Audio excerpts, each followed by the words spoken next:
Welcome, ladies and gentlemen. My name is Dylan, and this is Austin! And we are Theseus Games Music. Theseus Music Games. If you know us from our gaming channel, we are totally different people when we play instruments. Yes, I suppose. definitely. Not really.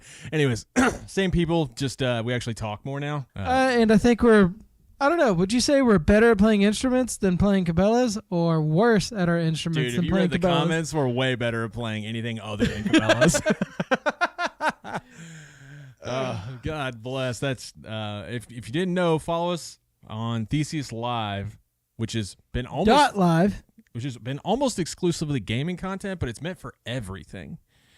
If we do anything other than music, and then this is meant for specifically music related videos.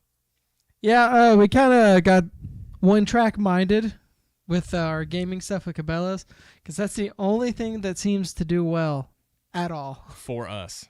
Everybody's trying to get that sweet taste, those sweet views, but no one has the game except for us. Yeah, I don't know. It's crazy because some of our videos got 12 million views. Some have got 4 or 5 million. In the last 2 weeks, we had 2 videos casually pop off to 2 million, which we did not know happened. I know. I want to see how old they were. I want to go back and look at it. Dude, it was like one last week and one the week before, and I was like, what the hell? What happened with these?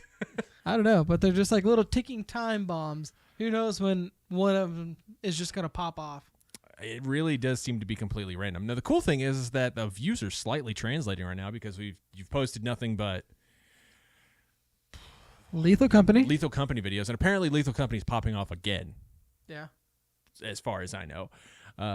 I really, really like Lethal Company. I love Phasmophobia, but Phasmophobia kind of died out a couple of years ago, but there's still, like, the game has there's room to do stuff. Yeah. When it comes to Lethal Company, there's not really room to do anything. It's like you play the game, you get as far as you can, then you die. Play the game, you get as far as you can, die. Now, of course, there's mods, right? Yes. There's modifications you can do to make the game more fun, but good luck hitting your cymbal and your tom. Good luck hitting your cymbal and your tom. I bet your elbow will absolutely smack that thing.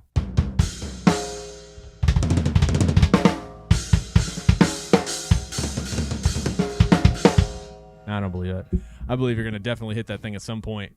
I kind of touched it a little bit there. Just a little bit. There's a reason why I lifted it up actually above your shoulder is so you could move your arm. Yeah. So, what's going on with your week? As far as, I guess life things. If there's anything tailored to music, anything you figured out here recently? Tailored to the Swift. Sorry. When you said tailored, I was like, yes, absolutely.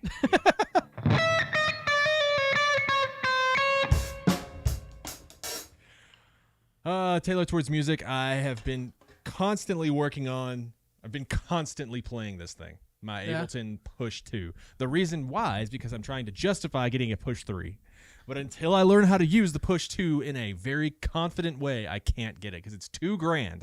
But it takes this whole setup you see right here and makes it down to just that. It's literally just the board. I say do it. I will do it after I learn how this thing fucking works. I just got to be able to use it in my in writing and being able to make music that I like. Because what they're doing is like you're almost building sounds from scratch, and then you go back to your favorites. If you want to build a sound from someone who's like on YouTube or something like that, and it's like, okay, I want to use that sound. How do they make that sound? They make the sound, and then you learn how to make the sound, which makes it easier for you to make it later.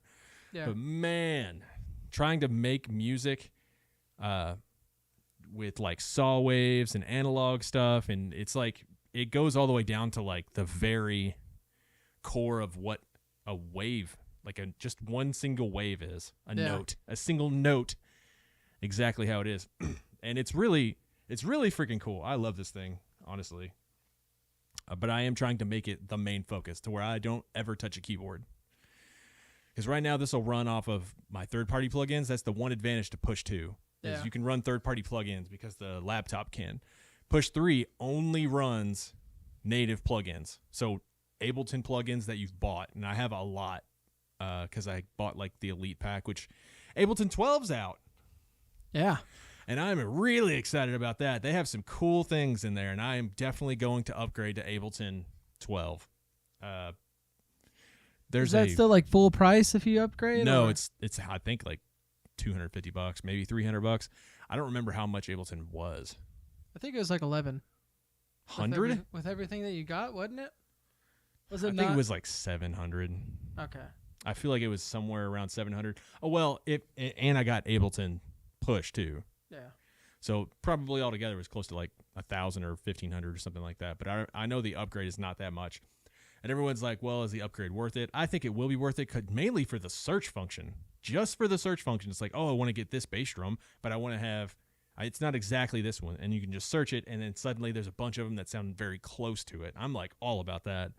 So what, you can take like WAV files of other like sounds, other instruments, and just drop them in? Yeah, it's a sampler, I think it's called. It might have it in this too already, but you just drop it in, and it will find bass drums that sound like that, which I thought was really cool. So I really want that.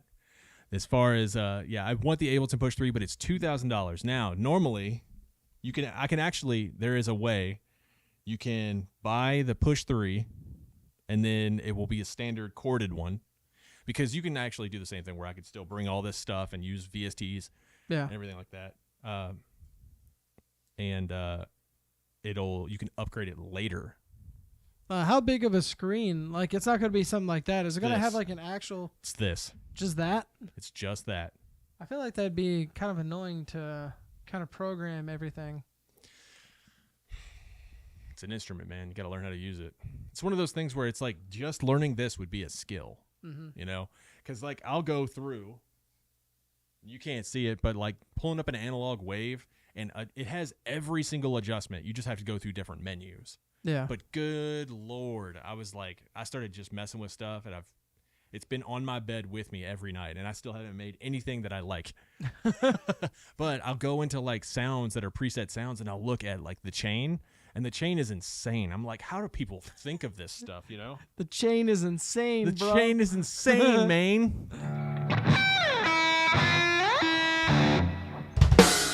Ow. Yours has a punch. Oh, yeah. I love hitting things.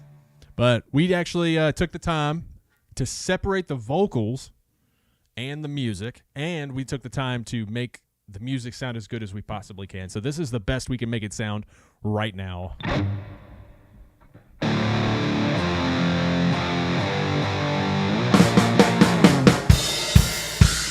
Sorry, I was looking up and then looked over to make sure we were recording.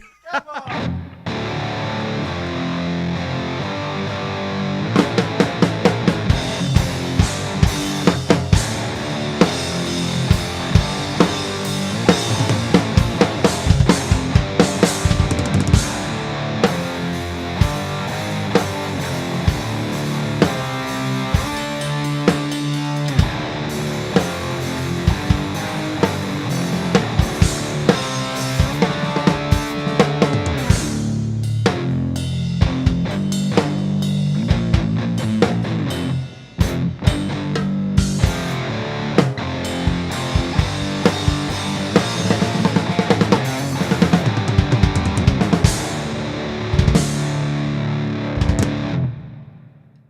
So if you think that's pretty good, if you think that sounds great, let us know, please, because we think it's as good as we can get it without having bottom mics. So what we want to do to make things sound better is I want to replace my drum set. I already got a new snare. Forgot about that. The snare is nice. Yes. It's a very good DW snare collector's series. I got a collector series DW snare. Totally worth it. I do think that we absolutely have to have a bottom mic in order to make that thing really shine. Yeah. But I want my entire drum set replaced, all my cymbals, maybe not that China, because I fucking love that China. It's so snappy. The reason why is because it's so small. Yeah. It's a little tiny guy. Yeah, it's a very small, and I don't know why, but I've really grown to like it. Like, I used to hate it because I used to like really deep Chinas. Yeah. That one just cuts through. Oh, it cuts, yeah. Plus No it's- issues with that. It cuts through, and it's like it dies faster, so it doesn't feel as overwhelming to hit. Yeah. There was I'm remembering this now. So when Chris Crummett was I took a master class on editing from Chris Kermit one I time. remember when you bought that. It was very cool, really cool. It was all about specifically miking drums, and he was talking about people usually use cymbals that are way too big. Do you remember that? I don't remember that part now. So he would only I'm not saying only, he'd use whatever, but he used smaller cymbals intentionally for songs that were faster. So if they're fast, you don't want your cymbal to just wash over the entire thing. You want it to be hit and die.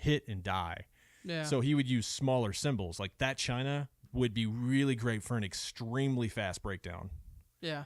A big China would be good for a very, very like knocked loose breakdown where it's very slow, where it's.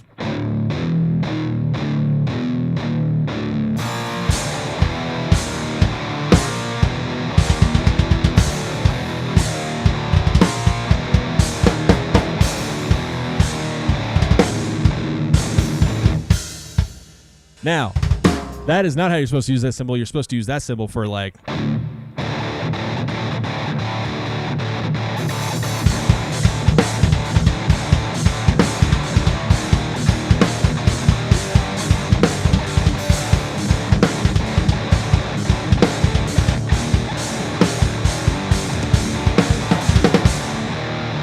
So yeah, like if people wanted to justify having two Chinas, I completely understand why. Big China for super slow stuff, small China for really, really punchy stuff. When you want to get the crowd moving, like big mosh pit. That's another reason why I want just a whole another set of cymbals. It's like, yeah, I have all my great cymbals. I have enough of what I need. But in order to change it up, get different types of feels and all that stuff, I want a whole nother, like a full set of other high-end cymbals. Right. You almost need one of like every size, but that would be for like, like recording very, very particular stuff. I think you only need like one set of bigger cymbals and one set of smaller cymbals kind of a thing. Mm-hmm. You know, like hi-hats, I feel like it's just to taste. Yeah. I mean, I don't really know unless you had like a jazz style hi-hat of the kind I don't know. Some very dry hi-hats, which I do want. I feel like I do want a set of just dry cymbals. And then they have like crispy hi-hats for like rock, which I like a lot. That was the Chris Kermit masterclass, which I really liked watching. It was very interesting to watch him mic everything up. I was like, oh, there's like a lot to this. And I was like, man, I really got to get some better drum mics. So one thing is replace the drums, all DW drums, brand new heads, good, nice, double ply, and super nice tones. Replace all the cymbals, and then for you to get the Earthworks drum mics. Yes, it will happen. I will own those goddamn mics. And he's gonna get one. He's gonna get two for just a snare, top and bottom. Which, if I stay a 4-piece, won't be too bad because the pack comes with 4 of them. But you won't. Plus, when I get my DW drum set, it's gonna be a 5-piece. Yeah. Which you can buy them separately for like they're $350. It's the cheapest mic of all of them, so that's nice. That is the one nice thing. Yeah, the one that's used the most, dude. The overhangs and the bass drum mic. Holy Christ! $600-700 a piece. Bass drum mic moved a lot. Sorry. Oh, huh. It was like way off, but Hitting the shit out of it. yes, one in Ableton, push 3, only to keep it as one separate entity. It would be insane. It does session mode specifically, or not session mode. It does like grid mode, whatever the grid is. It's for repeating and looping stuff. The only part that gets confusing is it has inputs and everything like that. How I want to know if Ableton makes like guitar tone plugins, and like how good are they? Because I mean, I could run my Axe Effects, you know, I could run my Axe Effects with push 3, and just that's my whole rig. But it would be just great if I just had my push 3. Yeah, I never thought about that. I mean, Ableton does almost everything in the book besides, like, I haven't seen anything guitar tone wise. They probably do because it's Ableton Live's really meant for electronic music. It is, Yeah. but it's the reason why I wanted it so bad is because it is meant for live purposes. Mm-hmm. It is specifically designed to not crash while you're live. You could have literally 30 different tracks and like a whole bunch of things connected to it, like switches on the Axe Effects, lighting stuff, and it'll be at like 3% usage. God, I've had it to where like in session mode, when you're recording stuff, I've used up to 80%, 90% on the CPU, but only because it was getting overloaded by many different mastering programs. Yeah. The mastering programs will definitely mess that up. Yeah, it was it's only when we record like oh my God. Obsessed pushes by Computer. Yeah. That song has a lot going on. I was going to say, I thought you were about to talk about whenever we wrote that song for Katy Perry. Okay. I just want to make that joke. Continue on.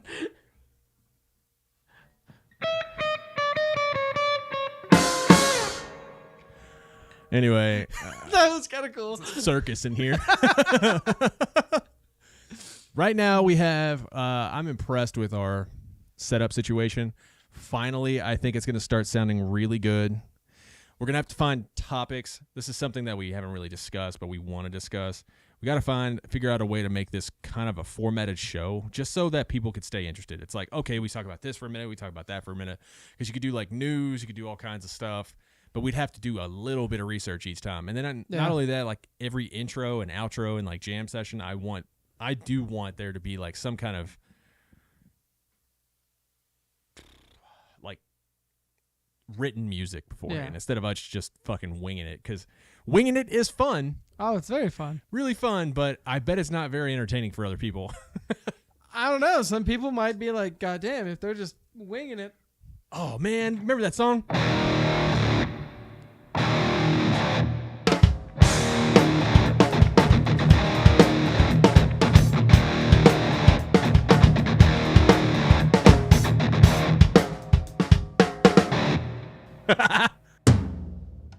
Yes, just winging it is always fun. Just kind of jamming around, trying to learn how to write stuff. We will figure out how to have time to write certain things, because I'll be like, oh, I'll start the thing off and be like, listen to this. Austin's never heard this. Play it real quick, and then it's like, what would you think to add to this right now? You know? Fuck. And then eventually he will have a keyboard of some type, or maybe a Novation Launchpad over there, so he can play the keys of some type. Yes, I do want to get it to where, even if they're like a verse and a chorus, even just a verse and a chorus part, just like kind of get an idea going, and then actually sitting down and writing it, and just, I guess, podcasting the way through it. I feel like that'd be really fun. It would be interesting, because it would be the thing that we would have to figure out is how to. I guess we don't have to, because I have this Mac and I have my iPad, so you can be like, go to this section right here, and just hit it, and then we recorded. Yeah. Of some type. The only problem is that like my truly desired version of this is to record the drums and the guitar into this, right? But that's hard to do. There's a lot that goes into that. And I think I could have done it. I think I would have solved it too if you had told me about the in-out thing before. Yes.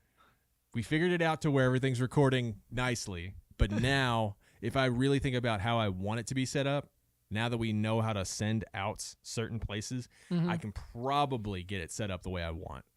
Yeah, you have guitar and drums. Just go to, I guess, inputs into this. Yeah. And then have that music's output and the vocal output go into there. That's all you have to do. And I'll be able to record into this. And then the only thing is like monitoring. Yeah. Monitoring is going to be a little odd, but it shouldn't be that big of an issue. It's going to be funny seeing like the line go from like here to there to here to there to there. But it will sound so good, because the cool thing is that once we have that set up and I can record your drum set, it's just like, oh, ready? Record. Dude. You record, and then you're like, oh, I want these different drums. I really want your Alesis drum pad here. Yeah, I need to bring that. I want to see what I can do with it, and like if we could put something on it to where you could use it like consistently. Yeah. How many notes does it have? 9? Either 9 or 8, I believe. It's got 6 big pads, and I think it's got 3 up top. I don't remember. It's like 3 on the side, kind of like a. Yeah. something like that. But like a wood block or whatever they call it. there should be enough to where we can program it however we like, and at least keep like some kind of a standard sound on it that I know we'll use a good amount. Right. Yeah. I mean, you can. I want you to be able to use that thing to its fullest potential and like switch things up all the time. Just like, it's like, oh, I don't like that sound. I switched. So, yeah, I want all the things that we want to do. I'm just glad that we got this set up right now. It is nice. Got everything running from his Axe Effects to an X32, then everything's just split out from there. Yeah. It's cool. 5 years ago, I'd have been like, what is this madness? Dude, I never thought I'd own that rack. I'm not going to lie. That rack was a lot to make. I spent want one way too. more money than I needed to spend. I want one too, just to have the convenience of using it. It's not convenient and convenient. The not convenient part is like I integrated it with my computer. Yeah. So now it can't move hardly. It's like, just think about like if you're doing like gaming streaming or something like that and you're just walking around with your like in-ear, like your pack on, you're just like, damn it, get up, just start running down the street and some shit, I don't know. Something stupid. I like that. You can still hear everything, and I don't know, it's cool. Wireless is the way of the future. I'm surprised wireless isn't cheaper already. There was one thing that was coming out that I really wanted, which was that Positive Grid Live amp, which is that still not out? it's out. It should be out this month. It's either releasing or they might have pushed it back just a little bit, but it's just because pre-orders happened. Pretty sure people are starting to get them. I want one. And you're gonna get one. I probably will, but I want that drum set more for this. True. So true, I'm on yeah. hold for that. So it's like, damn, what do I get? Everything that I get has a purpose, a pretty specific purpose.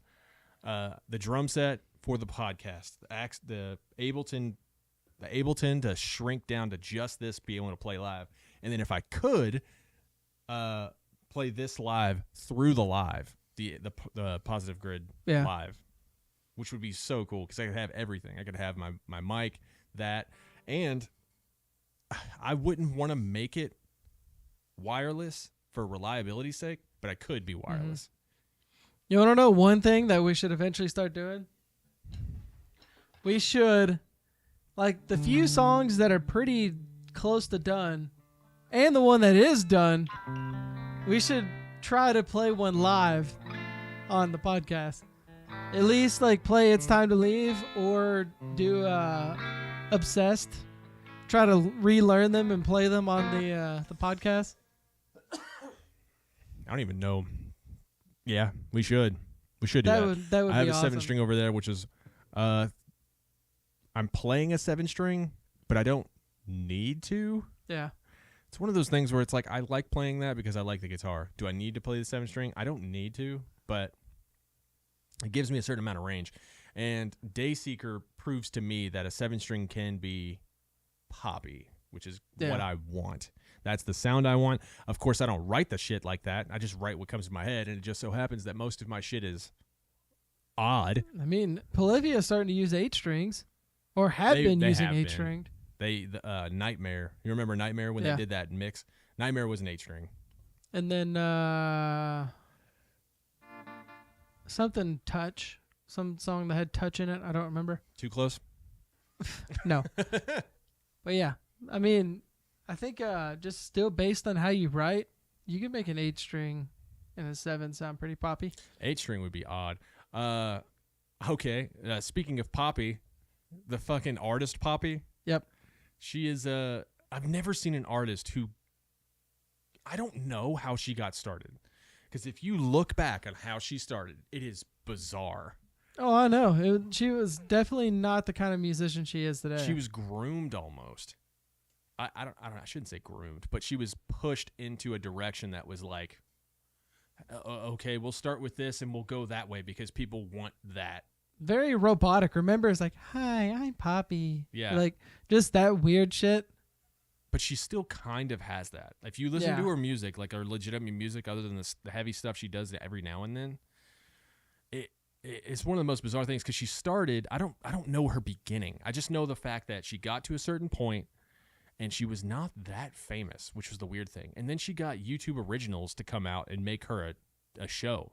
Yeah. YouTube Originals, like, which is the most weird thing. Is if you've ever seen YouTube it, show? yeah. Remember when like YouTube? It's like Originals, a paid show. It was It was shows that would use YouTubers in a actual professional environment. So instead of it being like, okay, we're going to pay you to make a show, no, it's like we're going to pay a production company to come out there and you're going to plan a show, make the show with these particular YouTubers, and we're going to put it out as YouTube Originals. It's kind of like Prime Video, their stuff. It was just YouTube's version. And they went to her, and if you ever see that video, it is weird. It is fucking weird because she like goes into another world, and it's just fucking weird. Very poppy style. And then she started... what was the song that she made that was like, it was just some random song where it was heavy as fuck. I know what you're talking about. I don't remember what it was. Bury Me Deep, 6 Feet Deep in Concrete. Yeah, it was called Concrete. I think that was the first time she dipped her toes inside of like, oh, this is metal, but it's also not that. And then after that, it just started taking off because that song was cool. She clearly was like, I don't care about the song. In my opinion, she was like, I don't care about the song. I'm just going to make something that sounds cool, and then this, and then it was over. She didn't think anything of it. And now that's what she's known for. I know, especially with the new song with Bad Omens. Yeah, which is super cool. Yeah, it's really cool because the old guitarist of Issues is now her guitarist right now. Which is so weird. It's weird. so Cool, though, because he took it felt like a 5 or 6 year break from even playing live, and then all of a sudden he comes back, starts playing with Bad Wolves and then Poppy. I thought it was pretty cool. Issues? Yeah, dude, he's got such a unique style. I still think no one really has his style. No, I really enjoy what he does. His creativity on his guitar is just unmatched. The funny thing to me is the fact that it's like creative, but it's also very simple. Yeah, I don't know how to explain it. It's like he's found a sound that he has been able to just exploit and push and push. So it just sounds like him. And I have not heard anybody who's come close.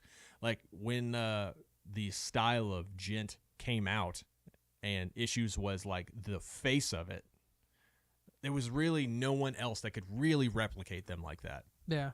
At least in my opinion. I don't know. It's just, he's always been one of my favorite guitarists. And like, I've gotten to talk to him a few times, and like I still try to talk to him on Instagram, but that doesn't happen. But the few times that I talked to him in person, I was just telling him like, dude, I really wish I knew how to write guitar like you, because it's just awesome. I don't know where he's going to go. So he's playing as a hired musician for Poppy, and I guess he's wanting to make money, but I don't know how much money he made with Issues, but I'm sure it was decent. Yeah, I would assume it'd be pretty decent. I don't know what he did before Issues. See, I don't either. Like, he came out of left field from nowhere. I guess it was like a style thing. Someone probably knew him, but like, I would like to know what his sound was before Issues, because Issues is very specific. Who knows? For all we know, he could have written some massive songs, and Issues was just a fun thing. I don't know. That's very true. It's amazing what some people in this world have. I don't know. It's like, God, you're so good, damn it. And I don't have any way. I don't know any of his songs, but I wish I did. Turned up your volume, got ready. I was getting ready to play. Just turn it right back down. I don't know. Does he play a 7-string? I feel like he does. Huh? I feel like based on the sound, he does. I think one of the newest Issue songs before they quit wasn't on an 8-string. I do know that. I forgot what the song name was, but there is an 8-string on that album. I'm so mad at myself for giving in to what I want. Ah, such a good album. Mine was Stingray Afflictions. Something like.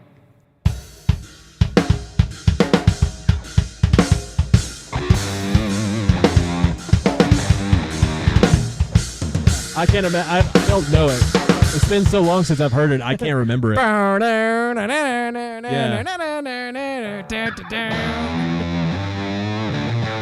I have no clue. Yeah.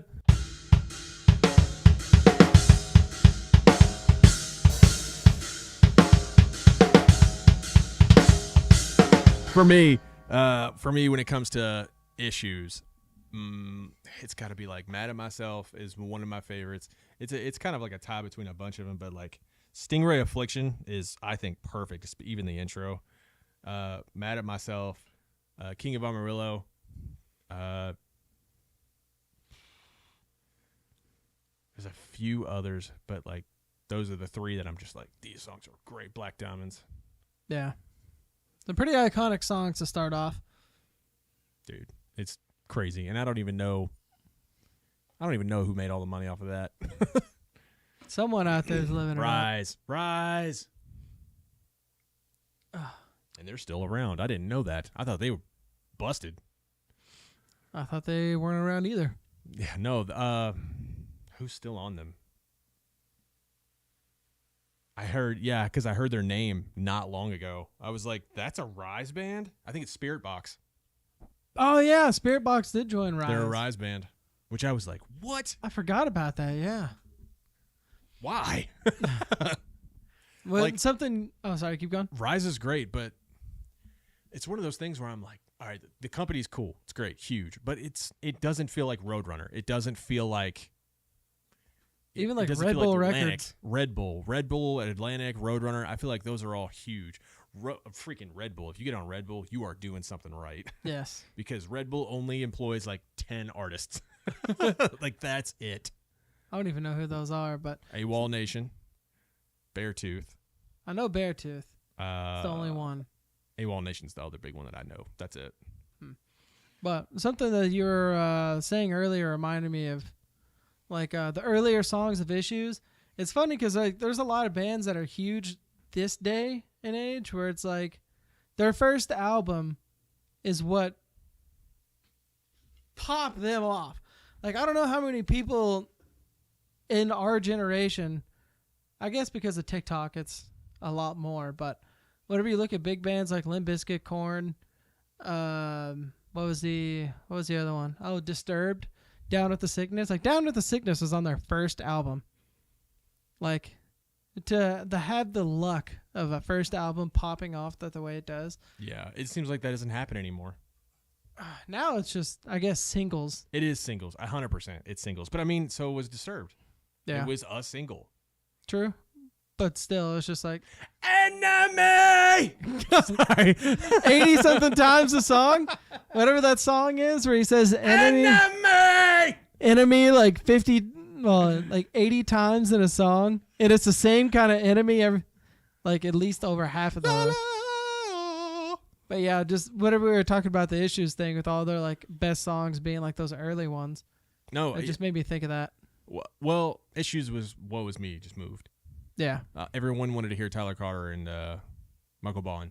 That's what that was, because that was the sound of Woe Was Me. I mean, it wasn't their first album, because their first album was like a unique piece of art, in my opinion. Mhm. It's so different.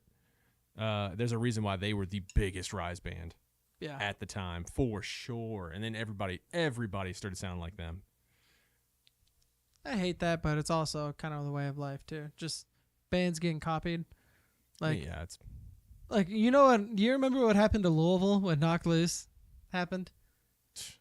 no, Every band in Louisville turned into like a hardcore beatdown band. Every single band in Louisville wanted to be Knocked Loose so bad. well, the reason for that is because it worked. Yeah. We did the same thing. Illustrator did the same thing. We wanted to be Artifacts. Yeah, but I think Because Artifacts made it. That was the thing. mhm. People want to make it. And it's like, I played what I thought was cool. And I was like, oh, well, what they're making is fucking awesome. I want to see if I can write something similar to it. Like they would take minor chords and make them major chords. Yeah.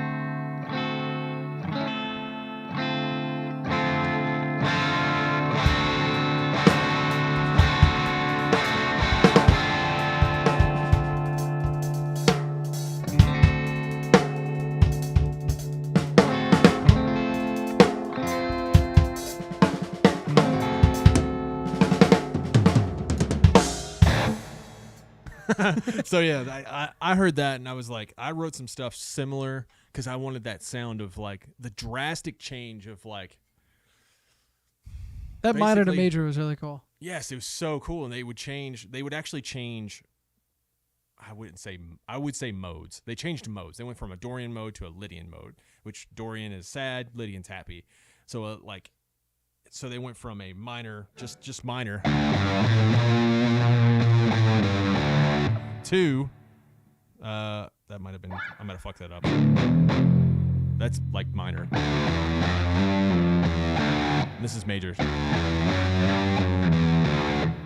So they Yeah. went from sad to happy right after a whole certain song, and like that was usually their breakdown is like sad to happy. So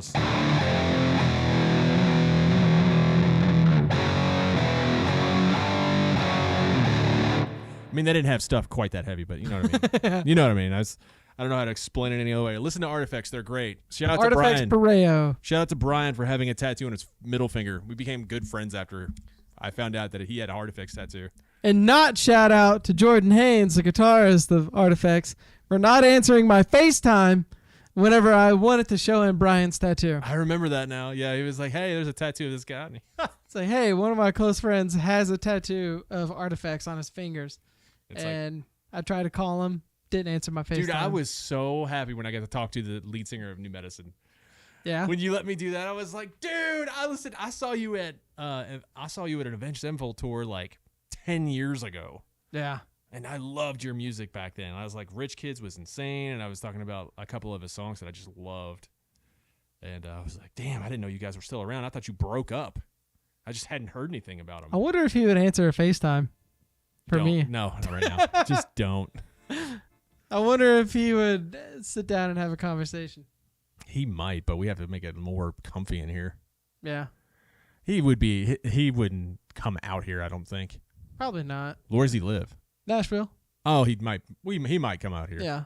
If Potentially. It's, that's close enough. Yes. We tried to be something similar to Artifacts Pro, but just like our style. I just wanted to make our stuff enjoyable to play as long as possible. So it's like the more complex it is, the more fun it was. Yeah. Songs are really enjoyable to play when you got to have the click going on in your head and you're counting like 1, 2, 3, 1, 2, 3, 1, 2, 3, 4, 5, 1, 2, 3, 4, 1, 2, 3, 4, 5, 1, 2, 3, 4, 5, 1, 2, 3, 4, 5, 6, 1, 2, 3, 1, 2, 3. What was the thing that we did? I think we did one. There was some specific timing that we used a lot, and I think it was 1 2 3 4 1 2 3 4 1 2 3 4 5 6 1 2 3 4 1 Yeah. 2 3 4 1 2 3 4 1 2 3 4 5 6 1. I can't remember. We did that, and then we started dabbling right towards the end. The only reason that we wanted to do this, and the only reason that we wanted to do this, is because me and Justin noticed that in the first song on Artifacts' Passenger album, they have a chorus in 5/4. It's Yeah. the only time I'd ever heard anyone use 5/4 in a musical way to where you could still feel the beat.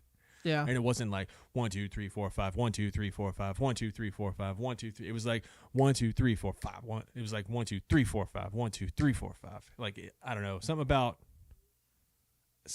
the way that Corey Eves played the drums for it. It was very easy to get into, and then the way that their singer Lucas, the way that he wrote the lyrics, I just loved. I mean, it was like it worked really well. So I started dabbing into 5/4, going into 6. So it's like 1 2 3 4 5 1 2 3 4 5 1 2 3 4 5 6.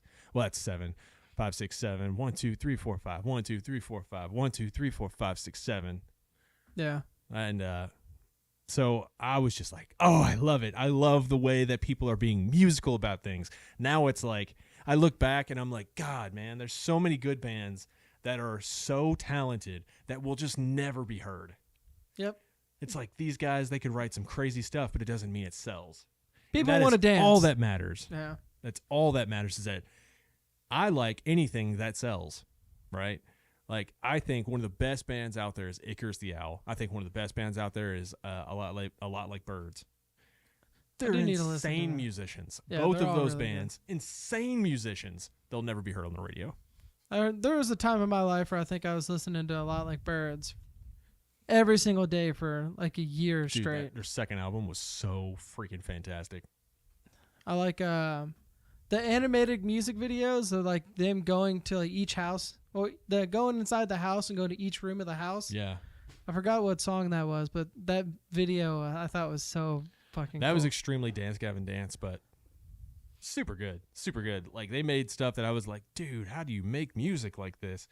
And then I was like, I could probably make music like this if I just sat down and really like tried to write something similar to it, but it wouldn't be as good, because a big part of, in my opinion, the biggest part of the sound of when you make music is your mix. Like, yeah. even if you make amazing music, even if you make amazing music, if the mix sucks, it's almost always going to suck. The only exception I've ever heard in my life where the mix was terrible and it got huge was fucking Knocked Loose. Their first album sounded like shit. See, now, But it's so, Yeah. everyone loves it. yeah. I'm not saying it's bad album. Not a bad album. It's really great. Have you seen like I just thought even some massive bands today still have really bad mixes? Like, I just think they should, if they remastered it, I think people would go nuts. yeah, I think so too. Laugh Tracks is an amazingly mixed album. Because Septura, however you say it, there's this massive band, like literally playing to full stadiums of people, and I was like, okay, I'll check it out, because it's like an older band, and one of their old drummer is everyone thinks is going to be the new Slipknot drummer, Yeah, I've heard. and I mean, they're already playing. yeah, He's already there. Anyway. but yeah, like I wanted to see like what his drum parts were, like just see how he played on those recordings. I started listening back to him, and I'm like, oh my god, these sound terrible, and they're filling stadiums. Yeah, that's where I'm like, how? Like, they made good quality sound even in the 70s, like Yeah. early 70s, when like with Led Zeppelin still has a great overall tone. Fucking Sabbath, great overall tone, not that bad. I mean, it sometimes, yes, but like then you hear, I'll say, and I'm not saying anything bad about Prada, but Devil Wears Prada, when they went to Crummett, and it was before Crummett, I think, knew how to like straighten up drums. Plagues, that one? Was it Plagues? Yeah, I'm pretty sure it was Plagues. Purple Album? Yeah. Yeah. Plagues, the drums are just a fucking mess. I tried to do a cover of, Dude. I tried to do a cover of one of those songs, and Jordan Haynes is like, they didn't play to a click. No. This is terrible. They did not at all. He was like, I don't know how to edit this video, and then we just scrapped it. He didn't know how to. He like either I couldn't hit the drums perfectly enough, and I couldn't have a click because they didn't have one. I don't know, dude. It was Plagues is an amazing album. Like, I've listened to that thing over and over and over, and I'm like, damn, this thing is so rough, but I get it. It's a good album. It is really good. It's mixed really well. I'll say the mix is amazing, because Crummett made it, and it was like, the mix is great. But, dude, the drum, it's just, it's clear that they did not play to a click. It's all over the place. It's speeding up. It's slowing down. Who the fuck knows what's happening? You still want to know one of my favorite drum things? It's probably their most iconic drum part to me, and probably to a lot of other people, but you're going to recognize it.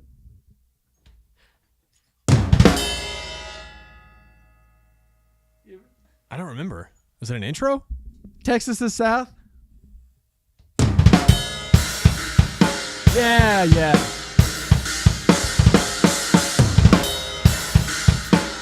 That was cool. That is it's a good I intro. love that part. It's a great intro. And it's like on a Zill bell, so it just rings. Dude, you talk about a style of drummer. You're talking like that. Who was the drummer for Woe Is Me, the original? The I don't one he was the remember his drummer. name. He was the drummer for Lifelines. Machines. He was the drummer for Of Machines. Very distinct sound. Did the same thing like a lot. But it was like, I loved it. It sounded so 4/2s. cool. Yeah, and that was it. 2/2, 4/2s. Yeah, just shit like that. Loved it. It was like, so yeah, I get that type of intro. I don't know, man. I love DOS drums, and I want to replace my Winnie W drums so bad. Yeah, here we go. Here's I'm a gonna get before. a black kit.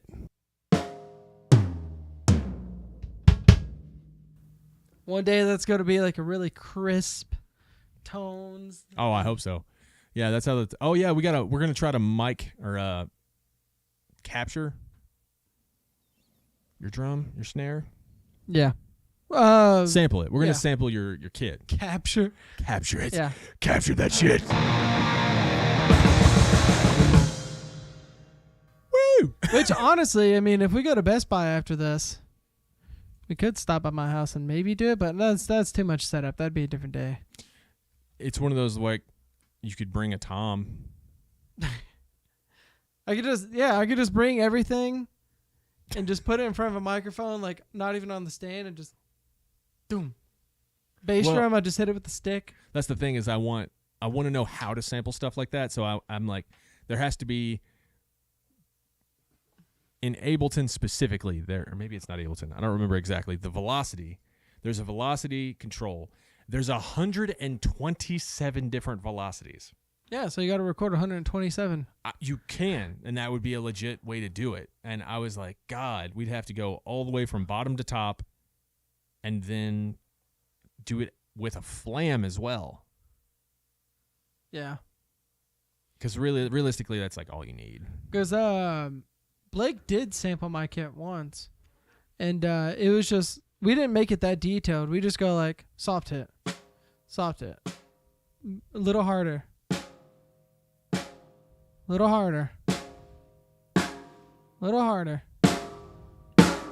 and just did like I think like 6 different types of hits, and just did like a few of each one. That's cool. It's interesting. I would if you were in the music industry and you were in a position where you were not doing anything. If I was in the music industry, what position would you want to be other than playing on stage? What would you want to do? You already know this. You should know this. Take a guess. Lights. No. Sound. Nope. Fluffer. It's the only other drum position. Drum tech. Yes. I would definitely be a drum tech. I would do that. Except for the worst part is the setup and the teardown of drums. And that's all you're doing. That's all I'm doing. Changing heads. That's why you're a drum tech. But tuning. You get to do it. And you don't even get to play. Yeah, tuning and like doing sound checks and stuff like that. But I mean, you're still a part of the band essentially. Like, yeah, if that drummer doesn't feel good for the night, at least you get to play. Yeah, that'd be kind of sick. It's like, hey, you need a water, bro? Yeah, here you go. And he like spiked it. Pass out. It's like, oh, I don't know what happened to him, I guys. got him. Just move him out of the way. Call 911. Next night they find out that you spiked it and you're dead. No, they would never know. Oh, I'm sure they probably would. I'd commit mass suicide. I'd have 3 people kill themselves all at once.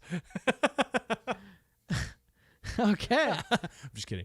For now me, your phone's got that. To be completely honest, I would. I'd really like to be just a songwriter, mainly because they have to make a killing. Yeah. And I thought about this the other day. I was like, well, we could try to see how many songs that me and Austin could just write in a week's time, in a month's time. It's just like every day. What is the goal? We're going to try to write 30 songs this month, 1 per day, or like 2 per day or 3 per day, kind of a thing, and see how they come out. It's just and I know how when I used to do when I was writing the second EP that we never released, it was flow of consciousness. I did not stop myself in any capacity when I was writing. Yeah. It was I was just like, okay, what sounds cool? This sounds cool. Did it, moved on. What sounds cool? This sounds cool. Did it, moved on. What sounds catchy? This sounds catchy. Did it, moved on. And it was like I could get songs out very quickly because of that. So it's one of those like songwriters I just feel are like they're on their way to being professional musicians, but you gotta prove it to everyone that you can be first. Yeah. There was one guy, I can't remember his name. Hardy. No. But I can't remember his name, but like I went to his like music profile, his writer's profile on it's either Spotify or something else. And I kid you not, all these songs that this dude is a part of had like 2 billion plays, 2 billion plays, 2 billion plays, 1.5 billion plays, billion plays, 1.7 billion plays. And I was just like, that dude's got to be raking in the money. He's got to be. Like, that dude's got a mansion and he has no worries about not getting a paycheck ever again. And then he's respected by everyone because he makes hits. And then, what else was it? I'm sure he's made flops too. Everybody does. So I would like to be a songwriter just for it's like, oh, that's what I do is I write songs. That's, Yeah. And then it's weirdly a passive income. Mm-hmm. It is a weird ass passive income. What else was I going to say about that? So as long as you build up your catalog, I mean, it's like you're making $100 a week from this song that's doing well, and then you got this song that's making you $100 a week. You got this one that's making you $20 a week. Like, I don't know. I guess those are. I do remember what I was going to say. The music is the only thing that's copyrightable that is copyrightable forever. Yeah. It's the only thing that once you have the rights, you don't ever have to give them up. They won't time out. It's not like an intellectual property like Mickey Mouse. There's one artist. His name is Asterisk. We toured with him once on the Call Me Charisma tour with Letdown, like the first one that we did. And I don't remember the name of the song, but I was talking to him and he had one song just popped off and got like 20 million plays. And everything else below that was at like 20,000, 25,000, whatever. That one song that got like the 20 million something plays bought him a house. Oh my God. Yeah. Only 20 million? That just makes me think of like, I'm going to bleep this. I don't know. He's got. But see, that Asterisk dude, he released that by himself. He didn't release that under a label. Which makes me just want to fucking, because it's 85%, 80%, even 80%. God, you're taking. Let me see. You make $10 million for someone, and they get eight. They get 8,500,000. Here we go. Let me find this again. Okay, right now the song is at 42 million. 42. He has another song with 2 million, but he's only got 137,000 listeners right now. 137,000 monthly. Wow. But like, we'll say that 42 million and what I thought, I guess.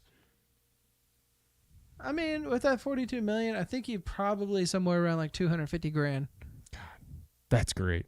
I got a house now. Of one song. See, and that's I'm a guy pretty sure who he drives a Tesla now too. That's a guy who's like, I had the worst place. I'm buying a nice house and leaving it. That's it. Like, bought. I swear to God, he's only like 20. Like he is. Fuck. He looks very young.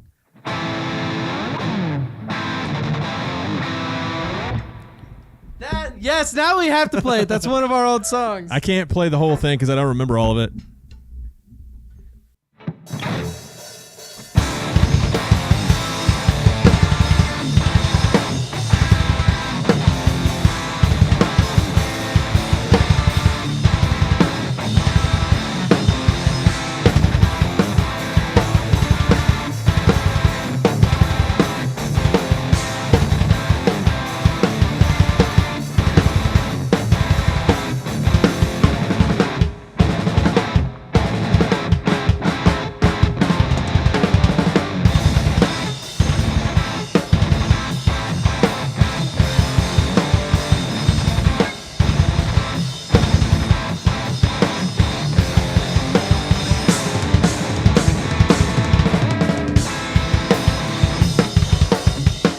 That's about all I can remember. I don't remember the next parts because I haven't played them in 7 years.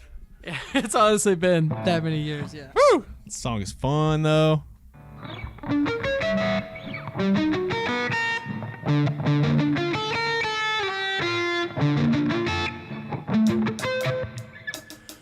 Anyways, we're going to wrap this one up because I'm afraid our shit's going to overheat. We are at about an hour, which is what we want. And I might cut this down depending. And the room's a little warm today, too, so I'm surprised it hasn't already happened. It is a tidbit fiddly warm. It also might be the fact that we might be using the regular batteries, like the Sony branded batteries, because I've noticed that they're not falling apart. Yeah, those are the wall outlet battery heats up mine pretty good too. which is a problem for us. We don't need that. I wonder if they have a battery pack that's Sony specific, to where we can plug it in a wall. It sounds like we're about to do a commercial for it. I wonder if there's a specific Sony battery. I lost battery power to my headphones.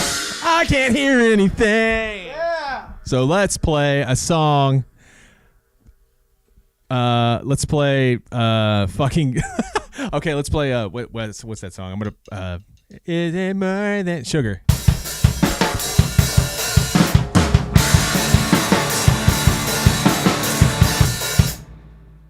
Did you hear that? No. I go.